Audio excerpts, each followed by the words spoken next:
दोस्तों, क्या आपने कभी सोचा है कि दुनिया का सबसे ताकतवर परिंदा बाज 70 साल तक कैसे जी लेता है, जबकि एक वक्त ऐसा आता है जब उसकी हिम्मत टूटने लगती है।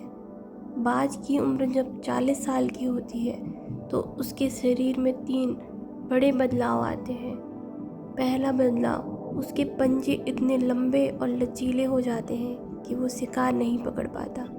दूसरा बदलाव, उसकी चोंच आगे से मुड़ जाती है जिससे खाना खाने में मुश्किल हो जाती है।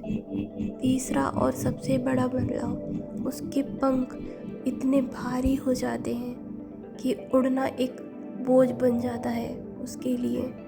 अब बाज के पास सिर्फ 2 ही रास्ते हैं, या वो मौत को गले लगा ले या फिर एक बेहद दर्दनाक बदलाव से गुजरे।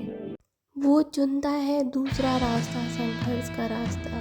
वो उड़कर एक ऊंची पहाड़ी पर चला जाता है जहाँ उसे कोई देख न सके। सबसे पहले वो अपनी चोंच को पत्थर पर तब तक मारता है जब तक वो टूट न जाए। क्या आप सोच सकते हैं उस दर्द को? अपने ही जिस्म का एक हिस्सा अलग करना। जब नई चोंच निकलती है तो वो उस चोंच को अपने पुराने और भारी पंखों को एक एक कर नोच देता है। खून बहता रहता है, दर्द होता है, लेकिन वो रुकता नहीं है। फिर भी वो इंतज़ार करता है नए पंखों के आने का।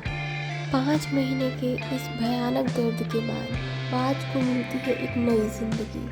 वो फिर से अगले 30 साल तक आसमान का राजा बनकर उड़ता है।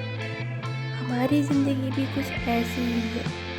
हम अक्सर अपने गुजरे हुए कल, अपनी पुरानी आदतों और नाकामयाबी के बोझ को ढोते रहते हैं। हम बदलाव से डरते हैं क्योंकि बदलाव में दर्द होता है।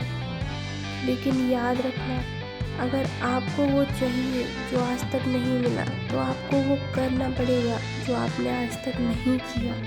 अगर आज आपके हालात बुरे हैं, अगर आज आपको लग रहा है कि सब खत्म हो गया है, तो याद कीजिए उस बाज को, उसके दर्द को। दर्द से डरना नहीं है, उसे जीतना है। अपनी पुरानी आदतों को छोड़िए, अपने डर को तोड़ दीजिए और तैयार हो जाइए एक नई उड़ान के लिए। क्योंकि दुनिया सिर्फ उन्हें याद रखती है जो हारने के बाद भी फिर से उठने का दम रखते हैं। इसीलिए उठो, लड़ो और जीतो।